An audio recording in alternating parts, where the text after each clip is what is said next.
I'm Carol Klein, and this is my home, Glebe Cottage. When I'm not presenting or writing about gardening, this is where I spend most of my time, and where I've been honing my horticultural skills for 40 years. Whether you've got a spacious plot, a tiny patio, or a few window boxes, there's nothing more exciting and satisfying than creating your own garden. From basic to more advanced techniques, I believe anyone can learn how to do it. Whether you're a complete novice or an experienced gardener, I want to help you develop the skills to make your garden grow. I'm ready. Are you?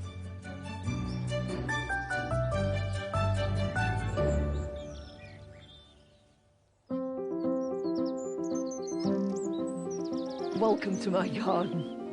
There's such a feeling of excitement. I hope you'll be able to feel it too. Anticipation. It's getting ready for the year ahead. You can almost hear everything beginning to grow.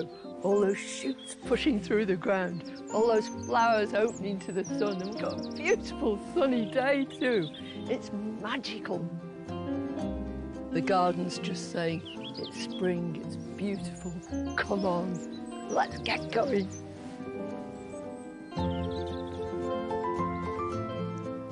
One of the great things about this time of the year is that you can really appreciate the bones of the garden. There are no leaves on most of the trees, and you can really see their structure. And you can see right out into the wider countryside too. You can even see a few deer if you're lucky. In the brick garden, there are euphorbias showing this bright lime green, and alongside them, camassias, just glimmering with a first hint of blue.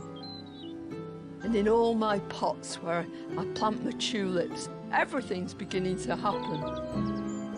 The veg garden's looking neat. It's just standing by for action though. I can't wait to get stuck in, sowing seeds and putting out little plants. And down in the pond beyond the potting shed, lots of things are starting to happen. There's loads of leaves clogging it up and I need to give it a spring clean. I want to make sure it's truly wildlife friendly.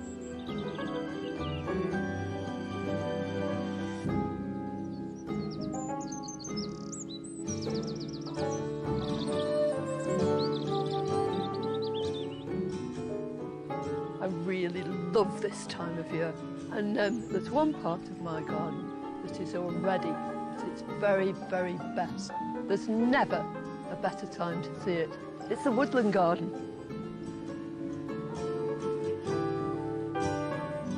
A large part of my garden is in shade, or at least it will be when the canopy comes out overhead. All the leaves fill in, and this becomes a very green and shady place. But before that happens, there are a whole load of plants that actually exploit the fact that the light is streaming in. The soil's just beginning to warm up. I've got my own name for these sorts of plants that just exploit this brief period. I call them Cinderella plants because they have to get absolutely everything done before that canopy fills in overhead. So they've got to flower, they've got to get pollinated, they've got to set seed, disperse it, and then go to sleep all the way through the summer, the autumn, the winter, but then in the spring, up they'll come again to grace the garden with utter beauty. Any bit of shade is the perfect place to grow some of these springtime beauties. Anemone nemorosa, the wood anemone, is all over the garden, but it's just coming into flower. But I thought it might be rather nice to add a different kind of anemone. No, this one is not your usual wood anemone. It's got these pretty, pretty lemony yellow flowers, which I think are just perfect in this setting. Lovely with the primroses, lovely with the yellow trumpets of the daffodils. So I'm going to do a bit of excavating first. And this soil is riddled with roots. Lots and lots of them. Anyway, let's get on with the main business, which is lowering this into its hole. I'm not adding any kind of compost or anything at all to this because these plants prefer this kind of soil. It's leafy, it's lovely, it's quite light compared to a lot of my soil. You can even put some together in a pot and make a spring shady planting. One favourite flower of mine epitomises spring.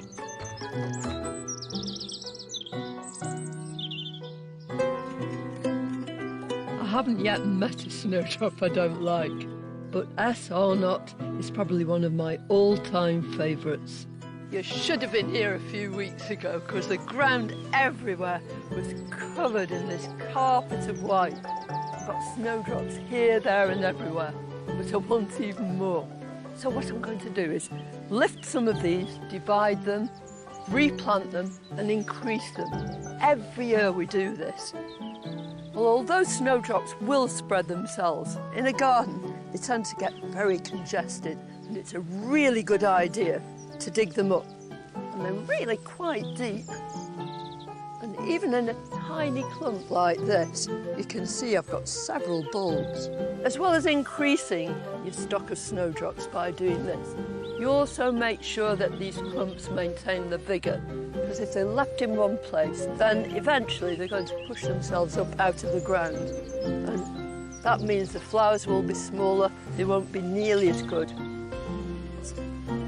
Now, if you have no snowdrops and you're going to buy some, then you order them in the green, and this little bundle will come with these strange green shoots and little bulbs attached. But you'll have exactly what I've got here.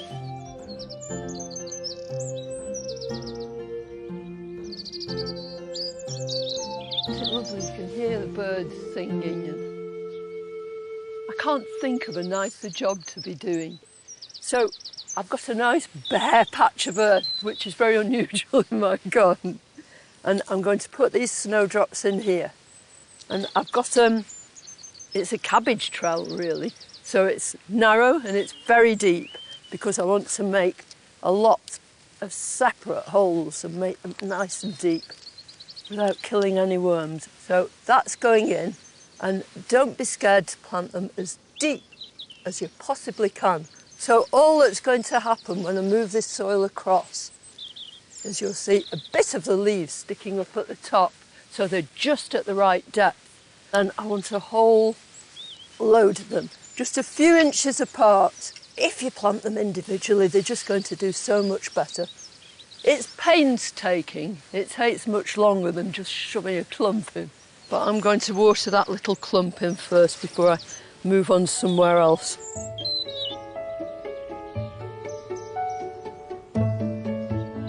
And then it's a waiting game. I love making more from the plants I've got. Dividing snowdrops is such good fun. But it's also a wonderful time to appreciate what's coming into flower right now, both in the garden and in the countryside.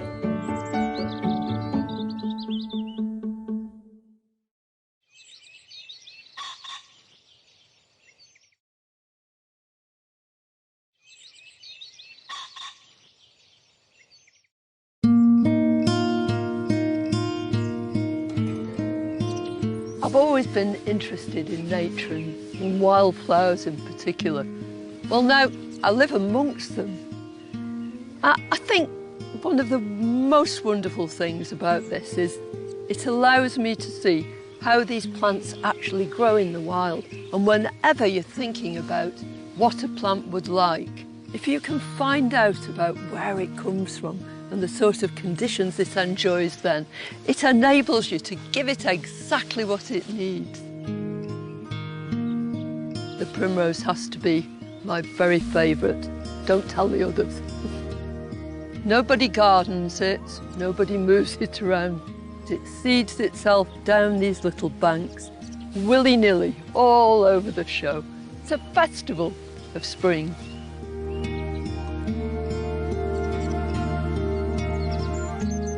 But you can bring the magic of primroses into your own garden by buying plants or growing them from seed.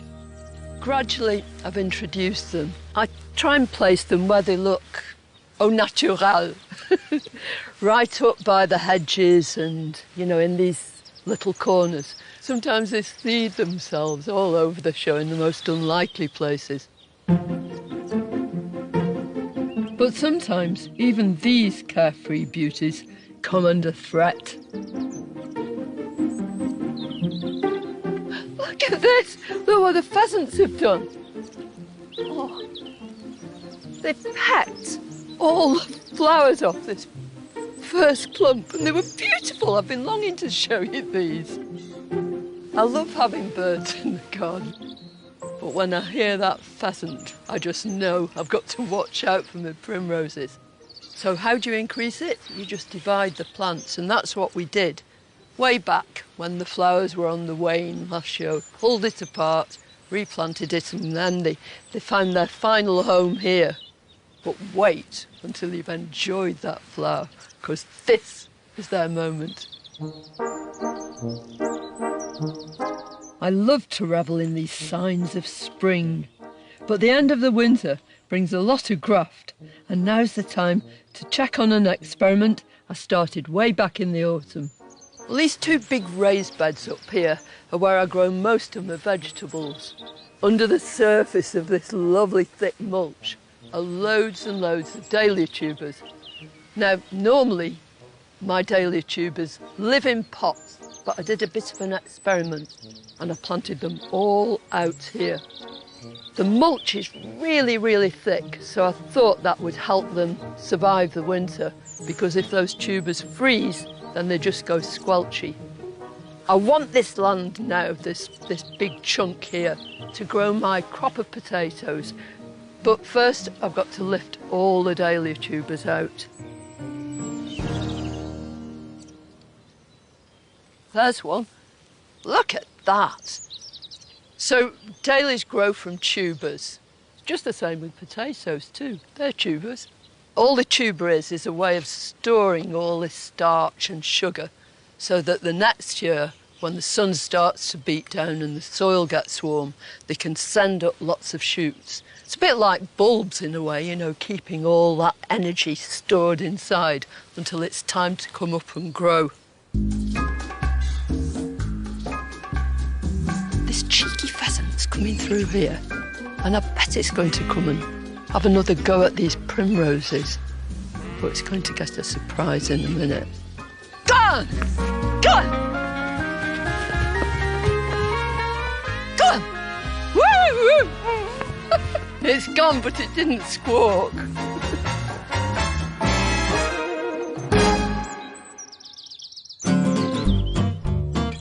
Whether you lifted and stored your dahlias over winter, or kept them under a thick compost duvet in the garden like I did, it's time to wake up these sleeping beauties and get them growing again for their flowering in late summer and autumn. It's a beautiful day, just a perfect day for potting up your dahlias. Well, I've lifted all those tubers from over there, and this is a great idea if you haven't got a garden. Just inspect your tubers, whether they're from a packet or from the garden. There's a rotten one there, so I'm just going to take that out completely. Just check and make sure they're still firm and succulent, because you want all that energy to make your plants grow later. I've got a lovely terracotta pot here, an old one, and it's got crocks in the bottom because they love good drainage. And then the other thing they want is really good compost. So put a goodly layer in the bottom here. What am I doing? And then just nestle your tubers down into the top of the pot like that. And then make it central if you can. And then just start adding compost. Now at this stage, I'm going to cover the tubers completely. But I want the top of the crown, where the stems are going to come out, to be just below the surface of the compost. I want to be able to see these little shoots protruding there. So that's last year's stems, and that's where the new shoots will come through. So I think we'll put a bit of grit over this anyway, because it makes a nice noise apart from everything else.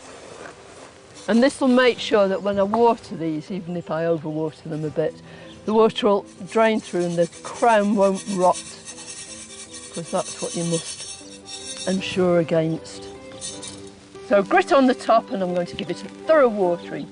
And then when these dahlias start to grow, I'll give them a bit of liquid feed, organic, and it'll give them just that extra energy to boost the size of those flowers. And deadhead frequently, that's the trick. And that way you'll ensure that your dahlias go on giving you all that bloom for ages and ages.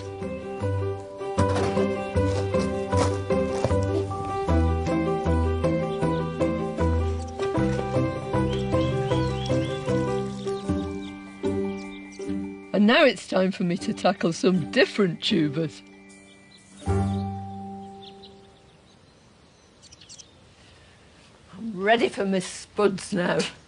Now, there are all sorts of technical terms in gardening that can be a bit confusing, and one of them is chitting.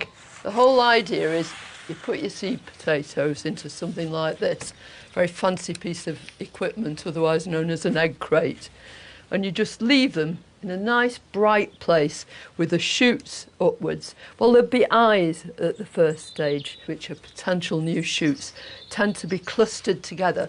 And you leave them like that for a few weeks until you see these shoots beginning to come up. So, chitted potatoes, off we go. Look at those, raring to go. I'm using a good old favourite. It's King Edward.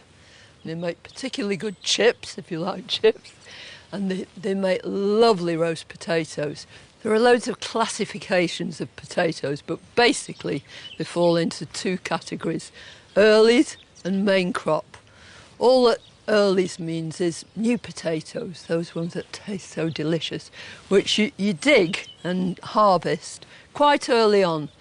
Main crop, on the other hand, are ones that you harvest and you use from late summer onwards, and many of them you can store right into the winter. Whichever you're growing, the method is exactly the same, and also you put them in at the same sort of time. Now all I'm going to do is dig a little trench across here, and I'm going to make this trench maybe a foot or so deep. And you just work yourself across like this. Nice energetic process, this really. Loads of worms in here. I don't think I've chopped any in half, but that's always a good sign. It shows your soil's really fertile. Chuck you down there. Potatoes love organic matter in the soil. Now, it's from our half-made compost heap, so it's not thoroughly rotted, but it's all good organic material. And I'm just going to add a layer of this, because as these tubers grow, as your spuds grow, they'll send out these long roots, and it's along those roots that the new potatoes are actually born. The spuds will be gathering all this nutrient from this lovely stuff. Ooh, it's ideal. So having done that, it's time to plant your spuds. And I'm going to space my spuds out with about a foot in between. That way, they'll have plenty of room to spread the roots out. So all you do, so I'm just going to nestle that in. Try and get the eyes facing upwards, but it's not crucial, it doesn't really matter. Even if they fall over, they'll still grow. So I'm going to just pull that soil back on top of them, and then as they begin to grow and sprout, I'll earth them up. And all that means is you bring some of the soil from in between the rows and you just mound it up around the new shoots. That's my first row. If you want to try this out, remember to dig deep, space out your spuds, and add plenty of organic matter to your soil.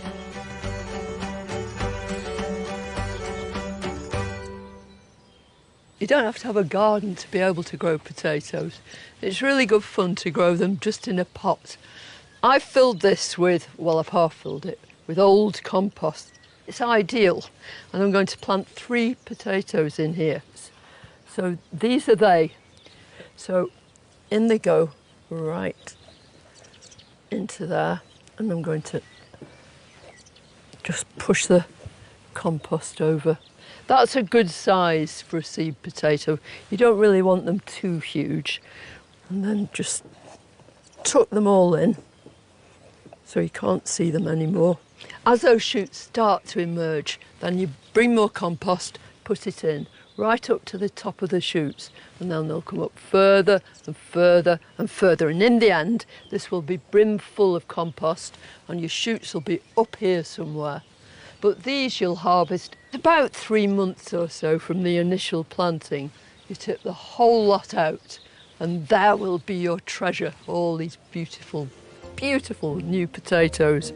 Woohoo! It's almost as though it had happened already, but I've got a vivid imagination.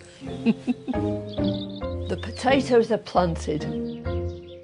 Next, I can engage in my favourite activity, sowing seed.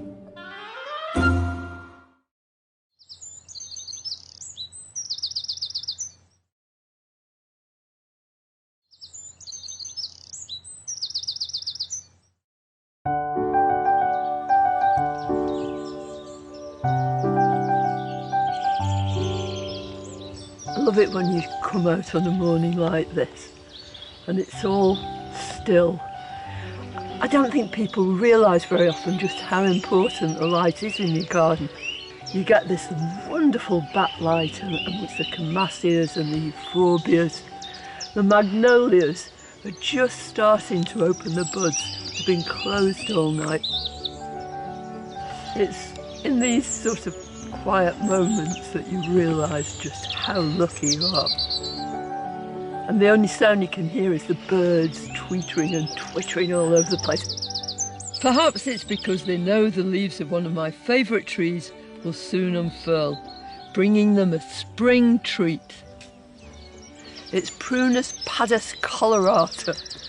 It's a bird cherry, and it's called colorata because the leaves have this lovely sort of pinky purple tinge. But this is the bit we're really interested in right now. Can you see these tiny little spires of close-packed buds? Well, in a couple of weeks, they'll have burst out. The whole tree will be covered in tiny, dainty pink flowers. It's the most popular tree in the garden with the birds, and I think it's because you get aphis on these new leaves. The birds move in and they feast and feast. And you can hear sometimes the whole tree is a twitter.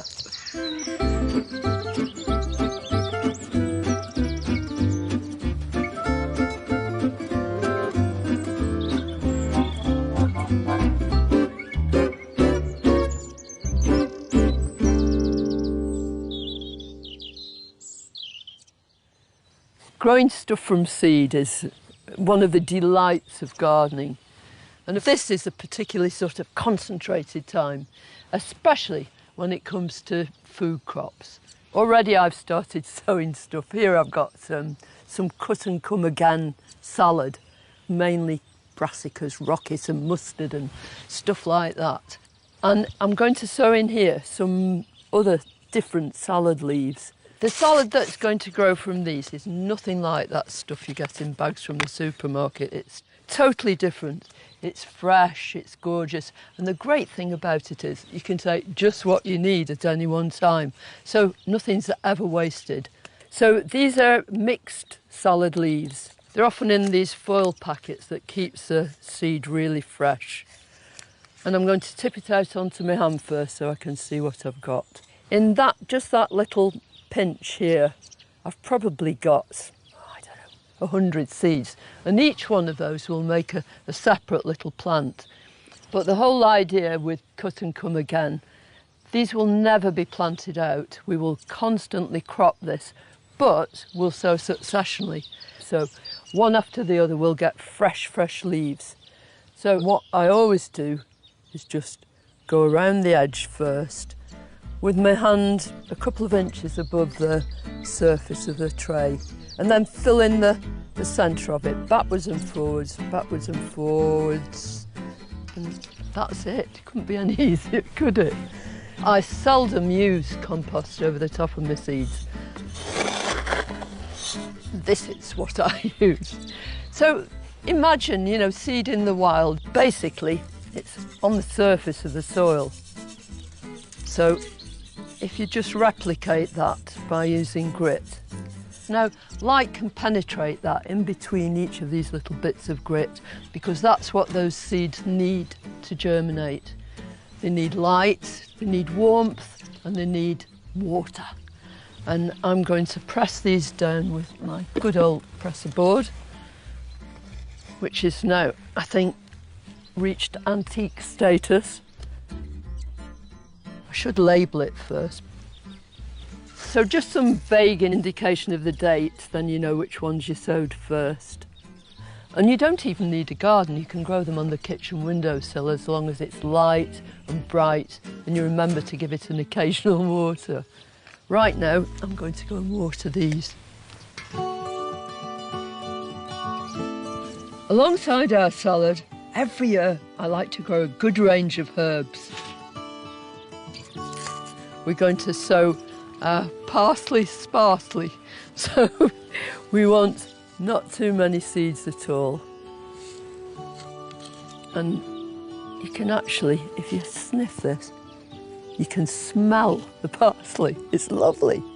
So the reason I'm sowing my parsley sparsely is because eventually I'll be actually lifting each individual plant out and putting it into a separate compartment.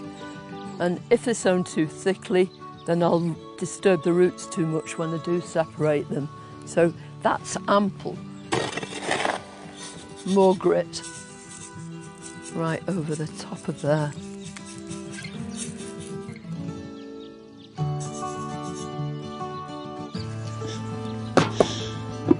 Label in.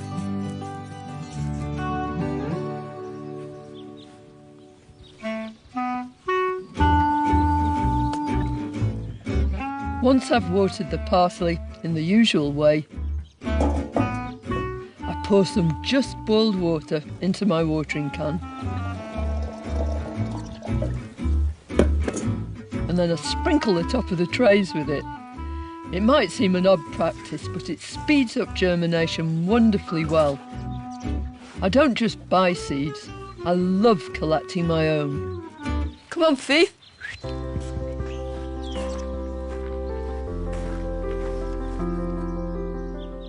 Sometimes I'm wandering around the garden, I see these beautiful flowers and I'm already thinking about what seed they're going to produce.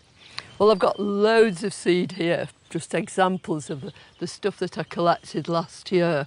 You do it right the way through the season. But the thing I really want to sow straight away is Ammi majus. I'd already sowed some early on, and those are the plants right in the front of this tray, the only ones that survived the ravages of mice who got into the greenhouse. They chewed almost everything, and so I'm going to sow some more. So these are the old seed heads, and already a lot of this seed has actually fallen from them into the envelope. But can you hear it? Oh yes, absolutely. And then I want a clean paper bag, which I should have here. Yeah. And all I'm going to do is funnel this lot into here.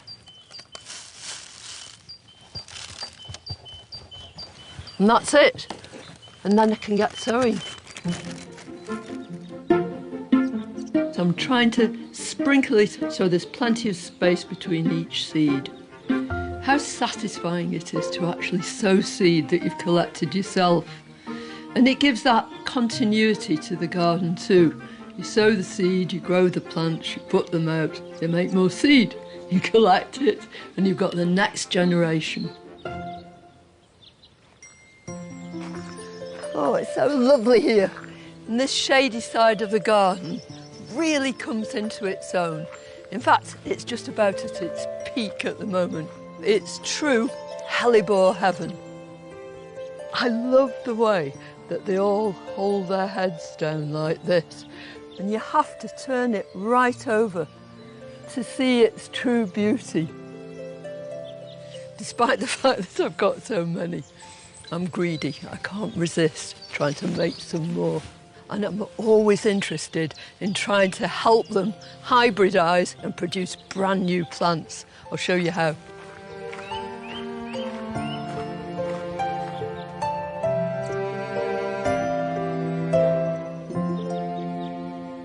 It's really simple, it's straightforward. You need a pencil and a notebook, a bit of some sort of twine and a pen with a black lid to move pollen from one flower to another. So the whole idea is that each of these flowers has both male and female parts. And with hellebores, you can see that the male bits, which are the anthers, bear lots and lots of pollen. And that gets ripe, that gets ready, long before the stigma, which is the female bit in the centre of the flower, is ready to receive that pollen. It's just a way of ensuring in nature that you get lots of diversity. You know, none of these flowers will be inbred because the bees will have moved the pollen from one flower to another, from one plant to another. But in this case, I'm going to move it. And this is the best thing. You just rub it on your knee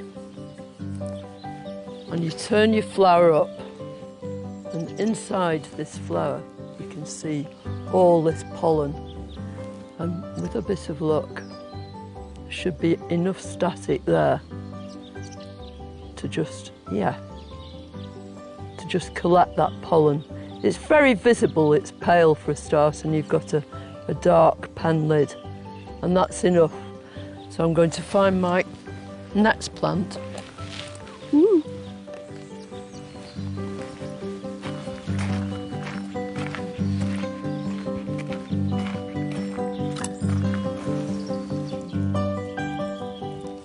Well, I haven't just chosen these two plants, the mother and the father plant, if you like, at random.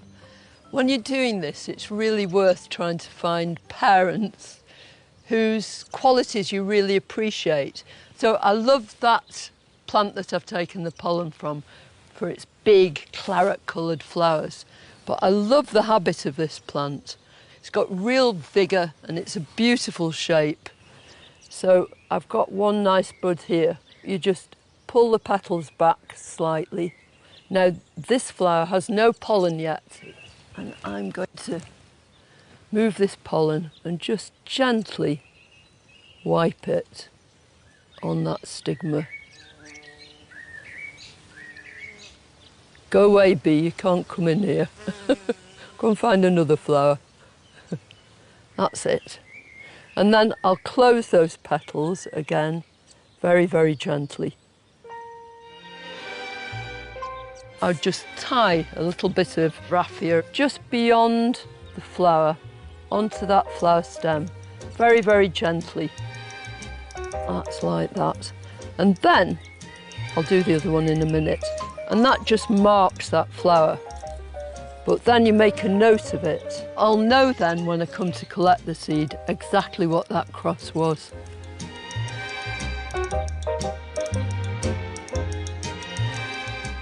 It'll take a month, a couple of months before that seed is actually set and ripe. And you know it's ripe when these seed pods just start to open.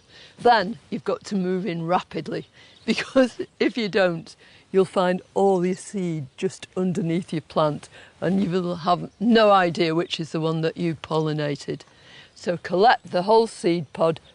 The seeds will drop down inside your envelope, and then sow them as soon as you possibly can. I think part of any kind of hybridising, any time when you're trying to produce your own plants, is selection too. It's knowing what's, going to make a beautiful plant. But you won't know that until the second year, when they actually start to flower.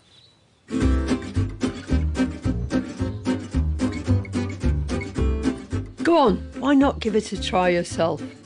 Carefully collect some pollen from a flower on the first plant and transfer that to a flower on the second plant. Mark the flower you've pollinated really clearly, and later on you can come back and collect the seed. Before you know it, you'll be able to sow your seed straight away and start your brand new strain of hellebores. Next, a real treat, planting some brand new hellebores.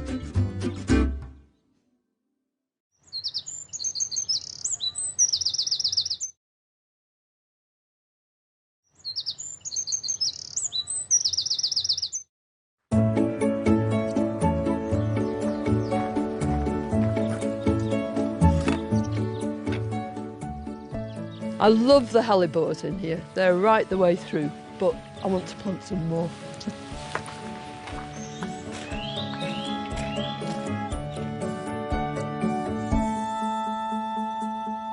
I'm going to plant new hellebores and I'm going to plant some pulmonarias as well. This soil is pretty good, but as I'm planting these, I'm going to incorporate a bit of this lovely stuff. This is straight off our compost heap. You can almost feel how sort of strong it is and how it's going to help these plants grow brilliantly well. So, I mean, even in a little garden, it's so good to use all your waste material and keep it going.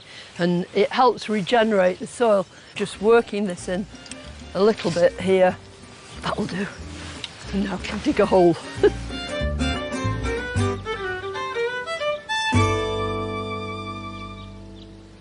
I want to plant this one. And if I turn it out, you can see it's got absolutely masses of roots. So I'll just loosen a few of them at the bottom. And the whole idea when you're putting a plant is improve your soil, make sure that those roots are going to be able to move outwards, because that's what you want it to do. So here goes. Now I want to plant it so it's at the same level as the rest of the soil. And then I'm going to firm it in. And when I've finished planting all these things, I'm going to mulch the whole thing. Again, with the same compost, which will retain moisture and it'll really help the plant get off to a good start. And with a bit of luck, it'll suppress the weeds. Right, that'll do for that one. This is Pulmonaria blue ensign. Now, pulmonarias belong to this big family of borage, but pulmonarias are probably the very first of a family to flower, right the way through from January, right until the end of May or so. But all these flowers are rich in pollen and nectar, so visiting bees are just going to enjoy it so much. There are lots and lots of different varieties of pulmonarias, but I think this is my favourite of the lot. It has particularly big flowers. It's just gorgeous. There! You look quite happy. I'll give everything a really good water when I've finished.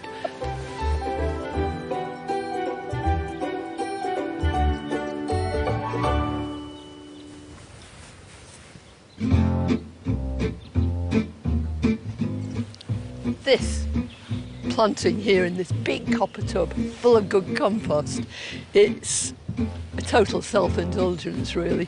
We change the contents of this throughout the year. Last summer I planted it up with luscious exotics, all rich vibrant colours and shiny jungly leaves. But now it's time to update it for the new season. It's the spring and I think I'd love it to just be absolutely full, bursting with sunshine. I've chosen 3 hellebores, yellow ones this time, really lovely gold, because that shows up so brilliantly well at this time of year. And then I'm going to combine it with some perennial wallflowers. This is one called Ricky Copper. The colour changes gradually, deeper in the centre, and then as they open up, lots of oranges and yellows, and this glorious scent. There's nothing like the smell of wallflowers. It's just completely unique. Before I actually plant them, I want to improve this soil a little bit. So I'm going to tip a load of this from our compost heap. That's probably enough. So I'll just dig this in a bit, make sure it's incorporated. Right, so let's have a go. It's quite nice to use 3 of the same. I suppose they are a sort of centrepiece really, but that gives it some nice kind of substance and structure. This is only going to be here for about 2 months, something like that, and then all these plants will go out into the garden. I want the depth of my soil to be, really quite close to the top of the pot. So I'll firm them in a little bit around each one. I think this is lovely.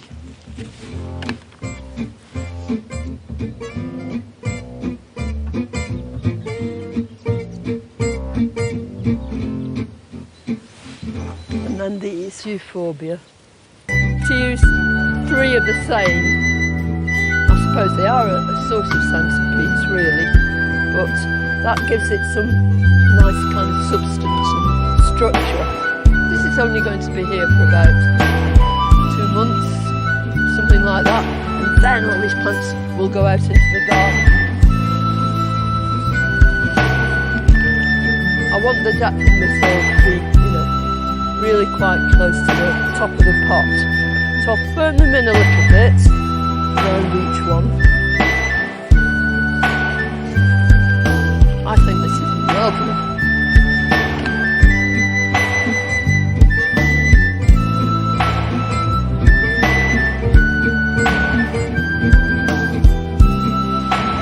And these euphorbia over there. And I fill in between. Those roots are just going to grow right out. I love this little viola. Isn't it pretty? It's called Copperfield, and it's just the right kind of colour to tone with this. But yeah, it's just right, that's just nestled in. Looks perfectly at home with all its bigger friends. So we'll have one in there and one in there, I think, because we want them just at the edge. There you are, you're right. So water well. Well, lots of gardening isn't about instant gratification at all. It's about putting things in, being patient, seeing them grow. But when you're planting in a container, a pot like this, it's a bit like painting a picture, except this picture's going to grow and change all the time. I think that'll do for now.